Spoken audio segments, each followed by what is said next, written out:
Chapter 5. The late moon arose before the first rooster crowed. Kino opened his eyes in the darkness, for he sensed a movement near him, but he did not move. Only his eyes searched the darkness. And in the pale light of the moon that crept through the holes in the brush house, Kino saw Joanna arise silently from beside him. He saw her move toward the fireplace. So carefully did she work that he heard only the lightest sound when she moved the fireplace stone, and like a shadow she glided toward the door. She paused for a moment beside the hanging box where Coyotito lay. Then for a second she was black in the doorway, and then she was gone. And rage surged in Kino. He rolled up to his feet and followed her as silently as she had gone, and he could hear her quick footsteps going toward the shore.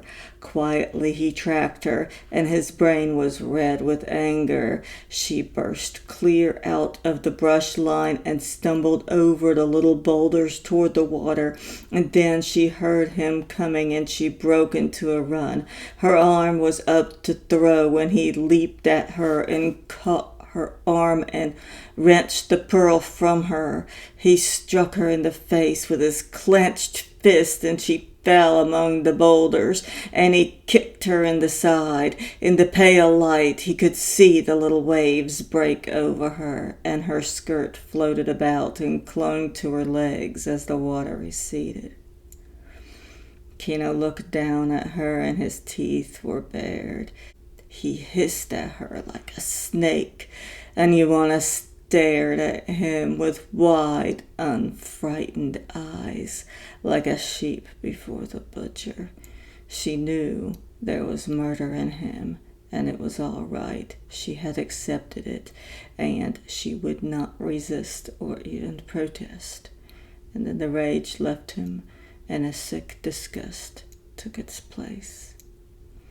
He turned away from her and walked up the beach and through the brush line. His senses were dulled by his emotion. He heard the rush, got his knife out, and lunged at one dark figure and felt his knife go home, and then he was swept to his knees and swept again to the ground. Greedy fingers went through his clothes. Frantic fingers searched him, and the pearl, knocked from his hand, lay winking beside a little stone in the pathway. It glinted in the soft moonlight. Joanna dragged herself up from the rocks on the edge of the water. Her face was dull in pain, and her side ached.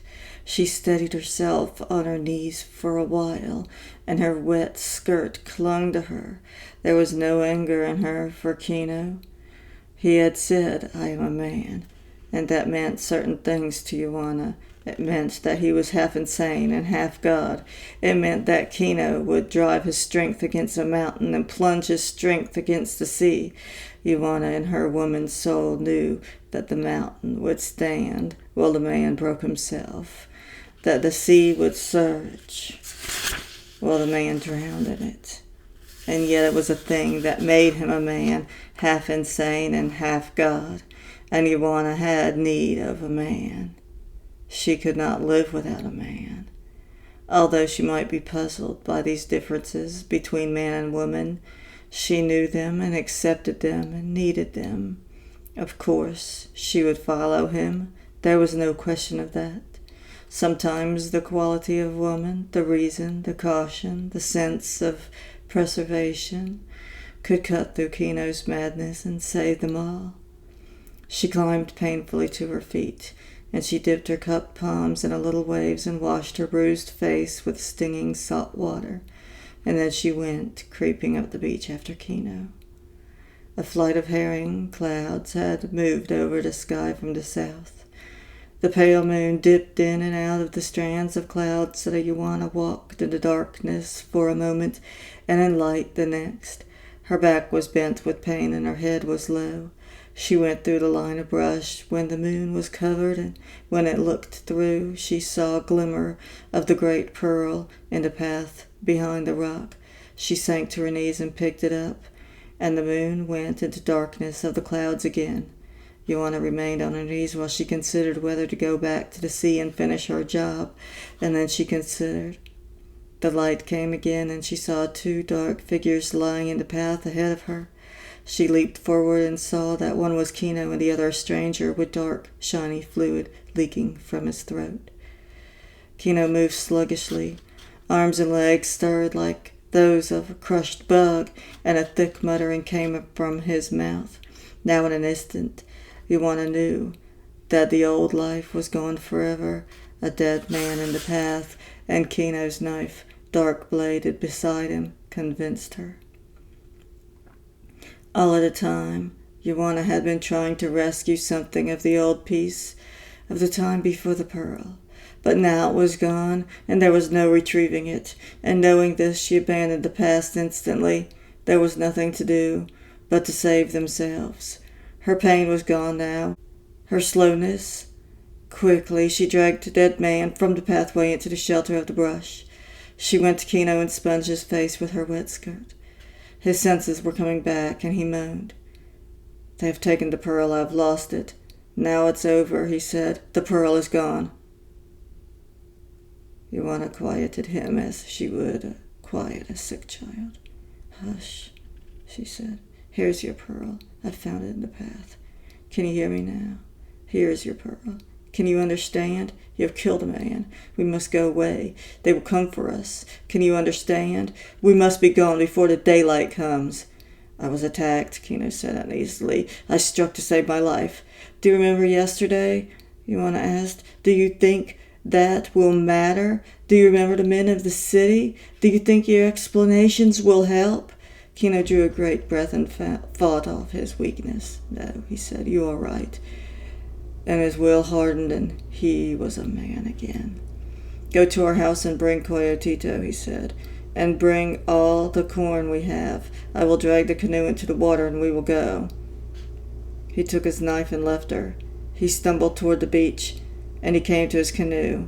And when the light broke through again, he saw that a great hole had been knocked into the bottom, and a searing rage came to him and gave him strength. Now the darkness was closing in on his family.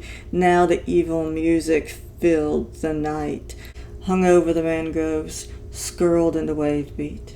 The canoe of his grandfather plastered over and over, and a splintered hole broken in it. This was an evil beyond thinking. The killing of a man was not so evil as the killing of a boat.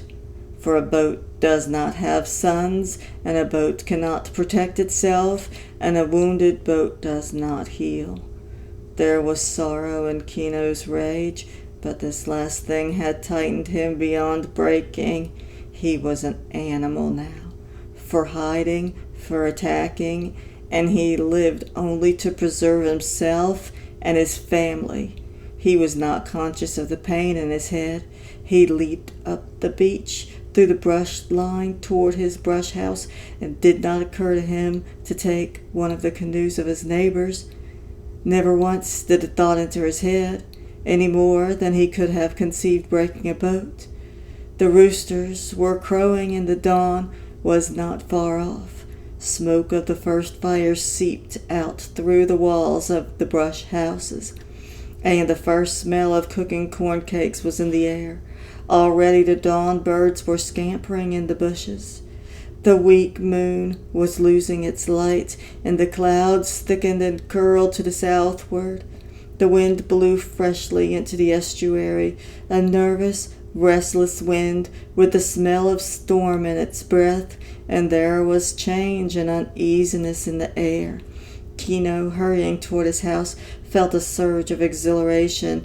Now he was not confused, for there was only one thing to do, and Kino's hand went first to the great pearl in his shirt, and then to his knife hanging under his shirt. He saw a little glow ahead of him, and then without interval a tall flame leaped up in the dark with a crackling roar, and a tall edifice of fire lighted the pathway. Kino broke into a run. It was his brush house, he knew, and he knew that these houses could burn down in a very few moments, and he ran. A scuttling figure ran toward him, Ioana, with Coyotito in her arms and Kino's shoulder blanket clutched in her hand. The baby moaned with fright, and Ioana's eyes were wide and terrified. Kino could see the house was gone, and he did not question Ioana. He knew, but she said, "It was torn up and the floor dug. Even the baby's box turned out, and as I looked, they put the fire to the outside." The fierce light of the burning house lighted Kino's face strongly.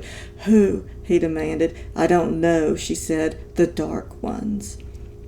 The neighbors were tumbling from their houses now, and they watched the falling sparks and stamped them out to save their own houses.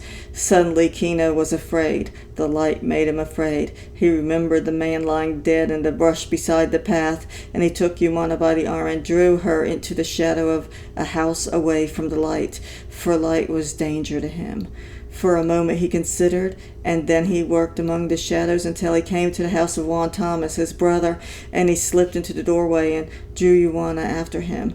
Outside he could hear the squeal of children and the shouts of neighbors, for his friends thought he might be inside the burning house.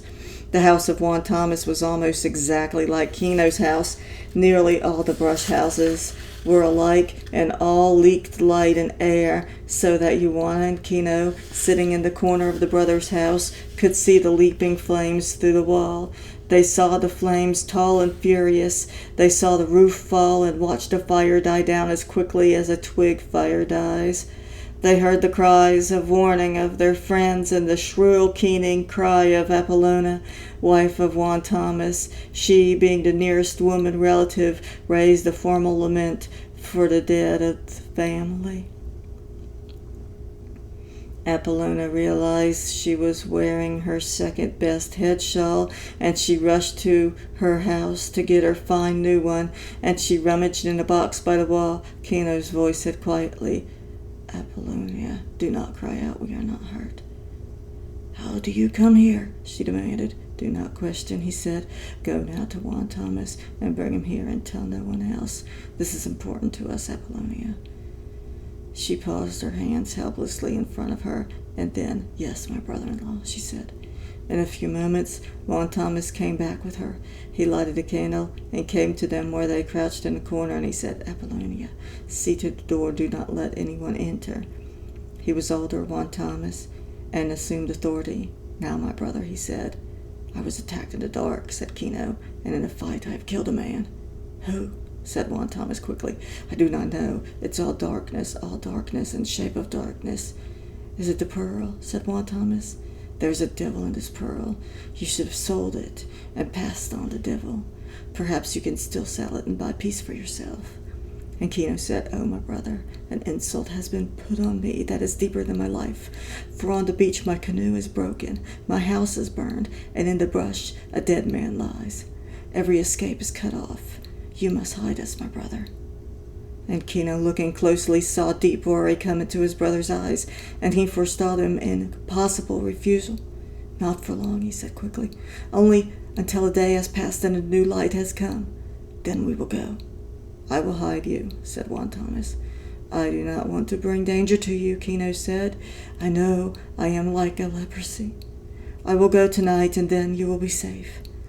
"I will protect you," said Juan Thomas, and he called, "Apollonia, close up the door. Do not even whisper that Kino is here." They sat silently all day in the darkness of the house, and they could hear the neighbors speaking of them. Through the walls of the house they could watch their neighbors, raking through the ashes to find bones. Crouching in the house of Juan Thomas, they heard the shock go into their neighbors' minds at the news of the broken boat. Juan Thomas went out among the neighbors to divert their suspicions, and he gave them theories and ideas of what had happened to Kino and Ioana and the baby. To one he said, "I think they have gone south along the coast to escape the evil that was on them." And to another, "Kino would never leave the sea. Perhaps he found another boat." And he said, "Apollonia is ill with grief." And in that day the wind rose up to beat the gulf, and tore the kelps, the weeds that lined the shore. And the wind cried through the brush house, and no boat was safe on the water. When Juan Thomas told among the neighbors, Kino is gone. If he went to the sea, he is drowned by now. And after each trip among the neighbors, Juan Thomas came back with something borrowed. He brought a little woven straw bag of red beans and a gourd full of rice.